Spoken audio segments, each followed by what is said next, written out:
भैया भैया भैया। बहन की चीख सुनते ही साहुर बिना कुछ सोचे सूखे पेड़ के अंदर से निकलता है और सीधा उस आवाज की तरफ चल पड़ता है। उधर शांतिपुर गांव में रात के अंधेरे में लोगों में अफरा तफरी मच गया था। गुड़िया अब एक विशाल रूप ले चुकी थी, पूरे गांव में तांडव मचा रही थी, लोगों को पैर से कुचल रही थी। हर तरफ सिर्फ लोगों की चीख गूंज रही थी।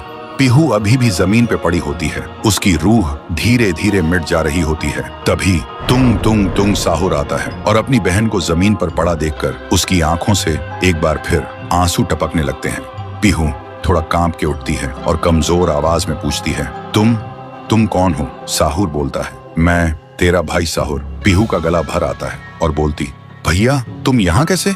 साहुर कहता है, मेरी बहन ने पुकारा, मैं कैसे ना आता। फिर साहुर अपनी जादुई छड़ी घुमाता है और आसमान से एक तेज रोशनी पीहू पर आ गिरती है। उसी पल पीहू की सारी शक्ति फिर से लौट आती है।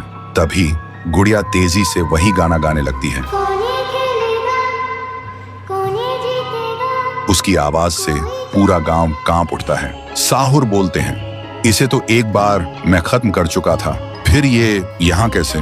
फिर साहुर गांव के लोगों को एक खाली मैदान में इकट्ठा करता है और एक कवच के अंदर सबको सुरक्षित कर देता है और एक बार फिर से आसमान चमकने लगता है। साहुर गुड़िया को मौत के घाट उतारने लगता है। एक ही पल में गुड़िया टुकड़ों में बिखर जाती है, लेकिन उसी वक्त उसके टुकड़े खुद ब खुद जुड़ने लगते हैं और गुड़िया हंसने लगती है। पीहू बोलती है, भैया इसे हम ऐसे नहीं खत्म कर सकते, इसे आग से जला के खत्म करना होगा।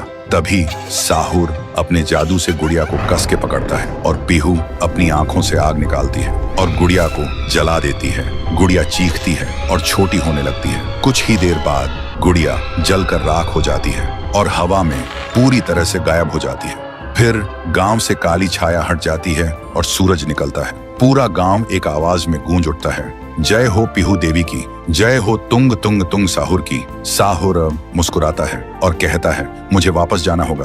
पीहू भी आंखों में आंसू लेकर गांव वालों को अलविदा कहती है और एक रोशनी के साथ दोनों हवा में गायब हो जाते हैं। अब गांव वालों की आंखों में सिर्फ एक ही चीज थी, पीहू और साहुर की याद और खुशी के आंसू।